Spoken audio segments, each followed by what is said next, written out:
Pod, nasaan ka? Magandang umaga mga backyard. At ito tayo ngayon at nagagawa tayo ng roofing nitong hagdanan kasi lagi itong nababasa. Ayan, ito tayo ngayon sa kanto. So kaya meron itong tuka na ganito. Ang mangyayari nito kasi para hindi lumabas sa property line, papasok natin ang gutter dito sa part na ito. Ito. Tapos yung ibaba na yan, puro steel matting yan, ilalagay natin. Yung railings ng hagdan, pababa dun.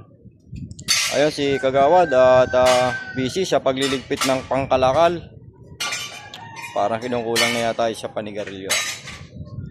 Ito siguro baka bukas nakapaglapat na rin kami.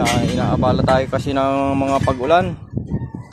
So kung ngayon dito sa kanto na ang bubong nitong ginagawa natin ng extension para dito sa kanya, sa kanyang hagdanan. Ayan. Ito yung deck niya. Ito naman patulay-tulay naman tayo dito. Ayan, paako yan, yung malinis na yan, paako yan.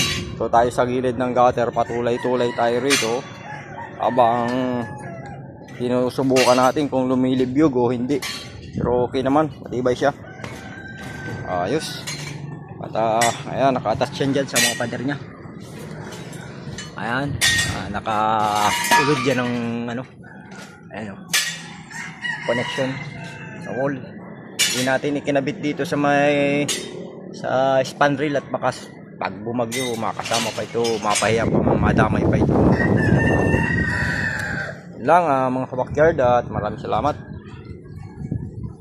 Kagawad, shout out dyan, Kagawad. Sama na siya, huwag mo sa akin. Kita nga nag-iisip, nangangalakal.